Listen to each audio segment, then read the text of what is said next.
Hello दोस्तों, GMD study point पर आप सबों का स्वागत है। आज के इस वीडियो में प्रश्नावली 1.2 के 5, 6 और 7 नंबर का क्वेश्चन को सॉल्व करने वाले हैं।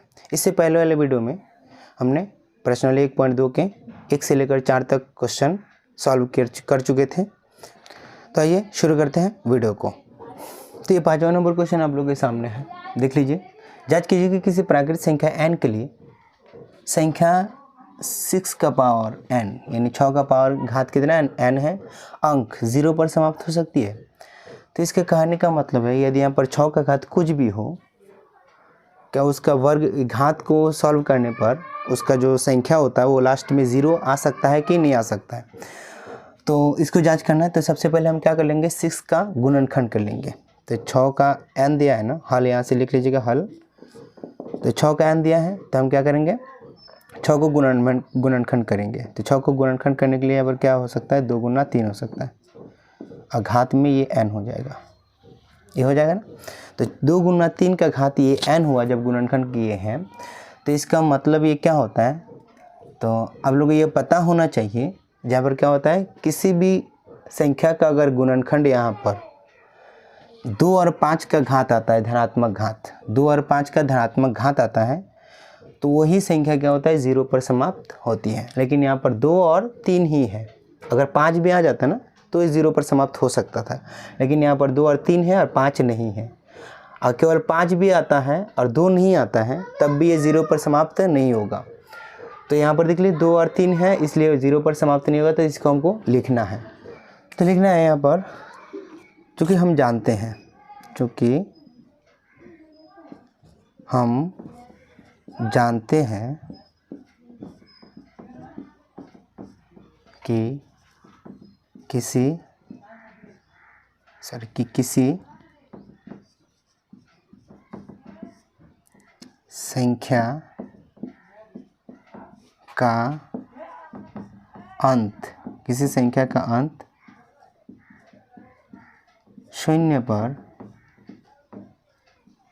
का अंत 0 पर तभी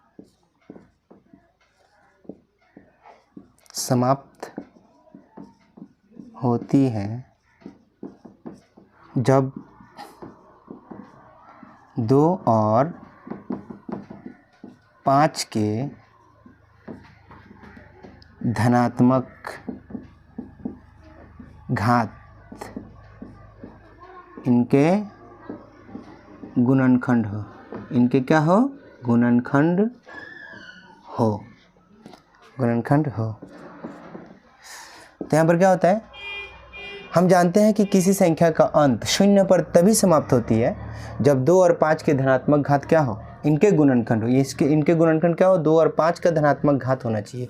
लेकिन 2 और 3 है, लेकिन 5 इसमें नहीं है। तो ये क्या होता है, इन संख्याओं का अगर घात कितना भी हो, इसका घात को सॉल्व करने पर 0 पर समाप्त नहीं होता है। जिस तरीके से देख लीजिए, यहाँ पर 10 का घात जो होता है, इसको किसी भी तरह का यहाँ पर घात लिखेंगे, 3 लिखे, 4 लिखे, कोई भी घात लिखे, इसको सॉल्व करने पर कितना आता है, 1000 आएगा ना। तो लास्ट में क्या 0 है कि नहीं है, तो लास्ट में ऐसे 0 आना चाहिए। तो इसको भी ऐसे ही बोलते हैं, 0 आएगा कि नहीं आएगा।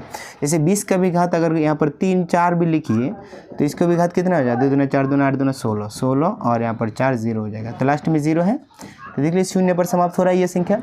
लेकिन यहाँ पर ये 6 का घात अगर कोई भी n हो और n का पावर कुछ भी हो, मैंने n की जगह पर कुछ भी हो, तो ये 0 पर समाप्त होगा कि नहीं होगा। तो इसका कंडीशन 0 पर समाप्त होने का कंडीशन ये है कि किसी संख्या का अंत 0 पर तभी समाप्त होती है जब 2 और 5 के धनात्मक घात, धनात्मक का मतलब ऋणात्मक नहीं, धनात्मक घात इनके क्या हो, गुणनखंड हो। यानी 2 और 5 यहाँ पर आना चाहिए, लेकिन यहाँ पर 2 और 3 ही है। तो इसलिए क्या हो जाता है,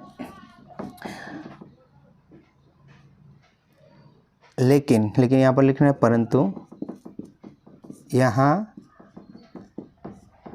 ऐसा नहीं है, यहाँ पर ऐसा नहीं है। अतः 6 का घात n क्या होता है, अतः किसी प्राकृत संख्या n के लिए, किसी प्राकृत संख्या n के लिए संख्या 6 का पावर n अंक शून्य पर समाप्त नहीं होते, शून्य पर समाप्त नहीं हो सकते, शून्य पर समाप्त नहीं हो सकते, नहीं हो सकते है। बस इतना सा लिखना है आप लोग को। ये क्वेश्चन सॉल्व हो चुका है 5 नंबर का क्वेश्चन। तो आप लोग इसे वीडियो को पॉज करके इसको नोट कर लीजिए कॉपी में। आप लोग को एक एक क्वेश्चन बिल्कुल परफेक्टली से क्वेश्चन को बनाएंगे। तो आप लोग ध्यान से इस वीडियो में बने रहिएगा, और जो इस चैनल पर नए हैं उस चैनल को सब्सक्राइब ज़रूर कर दें।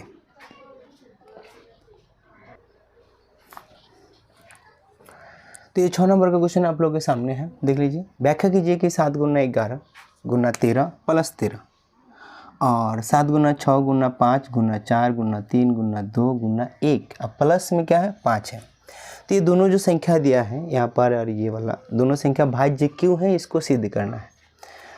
तो सिद्ध करने के लिए क्या करते हैं, यहाँ पर देख लीजिए, हल शुरू कर देते हैं। 7 गुना 11 गुना 13 और प्लस में क्या है 13 है। तो देख लीजिए यहाँ पर गुना है और ये प्लस में अकेला है। तो हम दोनों में से क्या होता है प्लस, और इस संख्या को दोनों में से हम 13 कॉमन ले सकते हैं। तो इसमें से अगर 13 कॉमन ले लिए तो 7 और 11 बचा, तो 11 7 77 गुना करके लिख लेंगे। अब प्लस में यहाँ पर बचा 1, ये हो गया। तो 13 और 7 और 1 77 और 1 कितना होता है 78, गुना में है 78, ये हो गया। तो 77 13 और गुना 78 है। तो यहाँ पर क्या होता है भाज्य संख्या क्यों है इसको बताना है। तो भाज्य संख्या किसे कहते हैं, जो वो संख्या जो क्या होता है स्वयं और एक के अलावा अन्य संख्या से भी क्या हो विभाजित हो।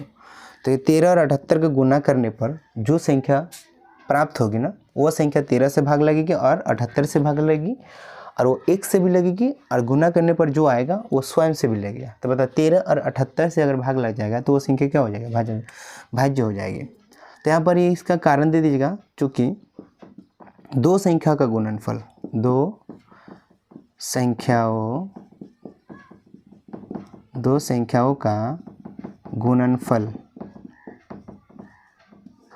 क्या होता है भाज्य होता है। दो संख्याओं का गुणनफल क्या होता है भाज्य होता है। सॉरी यहाँ पर एक दोनों को एक साथ कर लीजिएगा।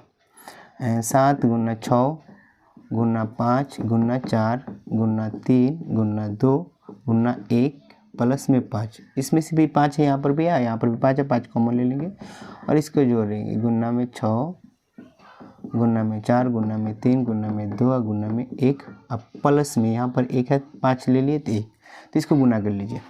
तो यह 5 है और इसको गुना 7 चौक 42, 7 चौक 42, 4 तिया 12 दूना 24, 24 से कम 24, 42 और 24 गुना करने पर 42 और 24 गुना करने पर 4 दूना 8 और 4 चौका 16, 2 दूना 4, 2 चौका 8, ये हो गया 8, 6 4 10, 8 1 9 1 10, 1008 है। तो यहाँ पर लिख लीजिएगा 1008, आप प्लस में 1, तो 5 गुना जोड़ेंगे तो 1009। ये भी दो संख्या का गुणनफल आ रहा है, ये भी दो संख्या का गुणनफल आ रहा है। तो यहाँ पर दीजिएगा दो संख्या का गुणनफल भाज्य होता है। भाज्य संख्या क्या होता है, भाज्य संख्या होता है। दो संख्या का गुणनफल क्या होता है भाज्य संख्या होता है। इसलिए क्या होता है ये जो इसको गुना करने पर जो संख्या आएगा वो संख्या 5 से भी भाग लगेगा और 1009 से भी भाग लगेगा। और भाज्य संख्या वही होता है जो स्वयं और 1 के अलावा अन्य संख्या से भी भाग लगे। तो यहाँ पर 5 से और 1009 से भाग लग रहा है तो ये भाज्य है। और यहाँ पर भी 13 और 78 से भाग लग रहा है, जो संख्या इसको गुना करने पर आएगा तो ये भी क्या हो भाज्य संख्या हो जाए। तो यहाँ पर चूंकि लिख लीजिए दो संख्याओं का गुणनफल भाज्य संख्या होता है, अतः क्या लिखेंगे ये वाला 7 गुना 11 गुना 13 प्लस 13 और क्या लिखना है ये वाला 7 गुना 6 गुना 5 गुना 4 गुना 3 गुना 2 गुना 1 प्लस में 5, ये होगा प्लस में 5 भाज्य संख्या है, भाज्य संख्या है। बस इतना सा कारण लिखना है। तो 6 नंबर क्वेश्चन भी आप लोगों को कंप्लीट हो गया है। आप लोग इसको वीडियो को पॉज करके इसी भी कॉपी में नोट कर लीजिए। और इस चैनल को देखने का मतलब है आप लोग को गणित का जो होता है कोचिंग कहीं पर करने की ज़रूरत भी नहीं होगी। आप लोग इस चैनल के माध्यम से गणित को बिल्कुल आसानी से और बेहतर ढंग से आप लोग पढ़ सकते हैं। आप लोग को एक एक क्वेश्चन बिल्कुल बारीकी से समझाएंगे।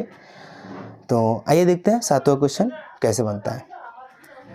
ये 7 नंबर आप लोगों के सामने है क्वेश्चन। किसी खेल के मैदान के चारों ओर एक वृत्ताकार पथ है। इस मैदान का एक चक्कर लगाने में सोनिया को 18 मिनट लगता है। सोनिया को कितने मिनट लगते हैं? 18 मिनट। यानी एक ऐसे वृत्ताकार पथ है, रास्ता है मैदान के चारों ओर। एक सोनिया नाम की लड़की है जिसको लगता है 18 मिनट। एक चक्कर पूरा करने में कितना समय लगता है? 18 मिनट। जबकि इसी मैदान का एक चक्कर लगाने में रवि को 12 मिनट लगता है। रवि को कितने मिनट लगते हैं? 12 मिनट। अब बताइए दोनों में से तेज कौन दौड़ता होगा? तो सोनिया को 18 मिनट लगता है और रवि को 12 मिनट लगता है। यानी इसको कम समय लग रहा है इसलिए तेज़ दौड़ता है, तेज़ दौड़ता है इसलिए इसको कम लग रहा है। और ये ज़्यादा समय लग रहा है मतलब धीमा दौड़ती है इसलिए इसको क्या होता है? ज़्यादा समय लगता है। अब मान लीजिए कि वे दोनों एक ही स्थान और एक ही समय पर चलना प्रारंभ करके एक ही दिशा में चलते हैं। कितने समय बाद वे पुनः प्रारंभ हुए? जैसे जब दौड़ना शुरू करी एक ही स्थान से एक ही समय पर, तो फिर एक साथ कब मिलेगी उसी को हमको टाइम को निकालना होगा। तो देखिए कैसे निकालते हैं। सबसे पहले क्या करना होगा? लिख लेना होगा जैसे सोनिया द्वारा, हल यहाँ से लिख लीजिएगा, हल सोनिया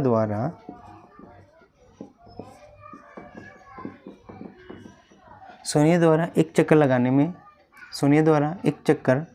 लगाने में लगा समय।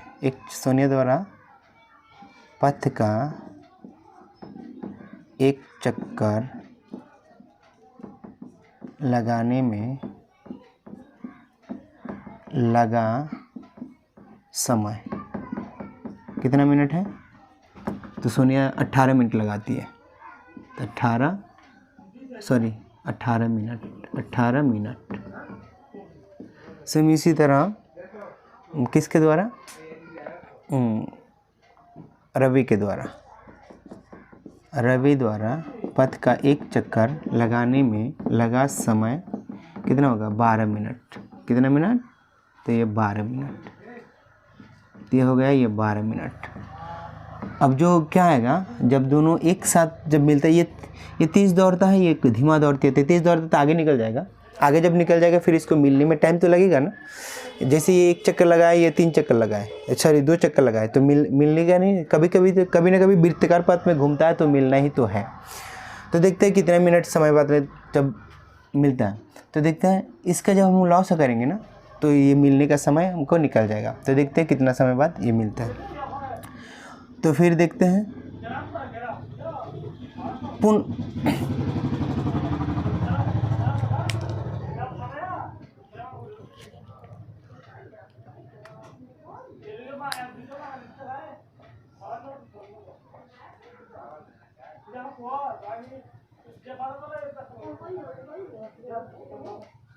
तो दोनों फिर एक ही स्थान पर कब मिलेगा? जैसे यहाँ पर ये आता है ना, यहाँ पर देख लीजिए, यहाँ से शुरू किया दोनों, रवि भी और सोनिया भी। ये तेज़ दौड़ता है तो आगे निकल गया, ये धीमी दौड़ती है तो पीछे ही रहा। तो ऐसे ये आगे गया, ये पीछे रही। तो ऐसे करते करते ये जब एक चक्कर पूरा करके चले आएंगे तो यहाँ पर ये जो सोनिया जो है यहीं पर रह जाएगी। फिर ये चलते चलते फिर आगे चलेगा, ये यहाँ पर आएगी फिर ये।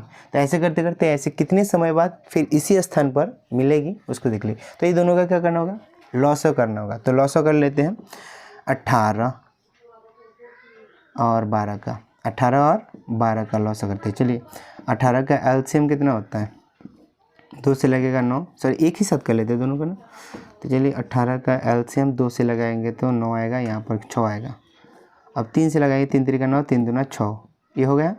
अब एलसीएम यानी लॉसो कर लेते हैं। लॉसो बराबर इसको गुना करेंगे 2 गुना 3 गुना 3 गुना 2, ये हो गया। तो 2 गुना 3 गुना 3 गुना 2 ये हो गया। तो अब क्या करेंगे? इसको गुना कर लेते हैं। 2 3 6 3 18 दूना 36, तो कितना है? 36। यानी दोनों 36 मिनट बाद पुनः ये प्रारंभिक स्थान पर मिलेंगे। तो यहाँ पर लिख लेना है अतः सोनिया और रवि पुनः प्रारंभिक स्थान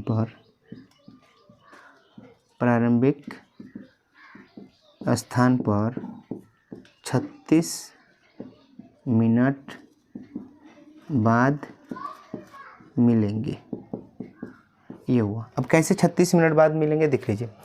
सबसे पहले यहाँ पर देख लीजिए 12 मिनट में एक चक्कर लगाता है, तो 36 मिनट में तो ये 3 चक्कर लगा लेगी। रवि जो होता है 36 मिनट में 3 चक्कर लगा लेगा, और ये 2 ही चक्कर लगाएगी तो यहीं पर आएगी कौन, सोनिया। तो देख लीजिए ये 36 मिनट में 3 चक्कर यहाँ पर, ये 36 मिनट में 2 चक्कर यहाँ पर, यानी 36 मिनट में यहीं पर आके दोनों क्या होगा, पुनः प्रारंभ के स्थान पर मिल जाएंगे दोनों। तो ये हुआ 7वां क्वेश्चन का ये पूरा कंप्लीट सल्यूशन। तो ये प्रश्नावली 1.2 का जो जितने भी क्वेश्चन है वो इससे पहले वाले वीडियो में और इस वीडियो में आप लोगों को कंप्लीट क्वेश्चन दे दिया सल्यूशन। आप लोग इसको कॉपी पर नोट कर लीजिएगा, यहाँ से पहले उतार लीजिएगा, फिर इसको लास्ट में यहाँ पर लिख लीजिएगा। तो वीडियो को देखने के लिए धन्यवाद। आइए मिलते हैं अगले वीडियो में।